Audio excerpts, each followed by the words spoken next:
পূৰ্বৰ দুৰ্গ ঘূৰাই পাব নেকি অসম গণ পৰিষদে AIUDFৰ খহনীয়াই উত্থান মাতিব নেকি AGP-লৈ পূৰ্বৰ ভেটি ঘূৰাই পাব নেকি অসম গণ পৰিষদে লোকসভা নিৰ্বাচনত AIUDFৰ বিপৰ্যয়ে যেন শক্তি দিছে অসম গণ পৰিষদক নামনিৰ সংখ্যালঘু লোকৰ মাজত এটা সময়ত যথেষ্ট প্ৰভাৱ আছিল অসম গণ পৰিষদৰ 2005 চনত AIUDFৰ জন্মৰ পাছতেই যেন সলনি হৈছিল নামনি অসমৰ সংখ্যালঘুৰ ৰাজনীতি এটা সময়ত দপদপাই থকা অগপৰ ভেটি গুচি গৈছিল আজমল বাহিনীৰ হাতলৈ কিন্তু সময়ৰ খুতে যেন আকৌ এবাৰ ঘূৰাই আনিব পূৰ্বৰ দিনবোৰ 2024 লোকসভা নিৰ্বাচনে আকৌ ইংগিত দিলে যেন পুৰণি দিনৰ আত্মবিশ্বাসী অসম গণ পৰিষদ ধুবুৰীৰ ভেটি ঘূৰাই পাব অগপয় 26ত ধুবুৰী হ'ব অসম গণ পৰিষদৰ নামনি অসমৰ যেটো কথা কৈছে ধুবুৰী লোকসভা সমষ্টিটোৰ বিষয়টো বেলেগ সেইটো বাদ দি পেলাই বাকিবিলাক যদি চাই তাত সকলো ঠিকে আছে কিন্তু সেই ধুবুৰী লোকসভা সমষ্টিটো এটা সময়ত অসম গণ পৰিষদৰ মুনপটীয়াভাৱে বিধায়ক হৈছিল মন্ত্ৰী হৈছিল গতিকে এইবিলাক ৰেকৰ্ড তাত আছে গতিকে নিশ্চয় অসম গণ পৰিষদৰ এটা ভেটি তাত আছে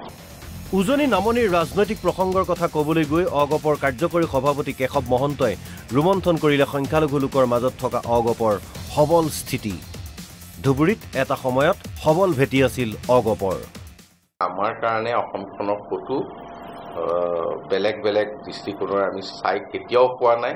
মনতো কেতিয়াও তেনেকুৱা কথা ভবা নাই আমাৰ দৃষ্টিত হেতু নাই আমাৰ নামনি অসম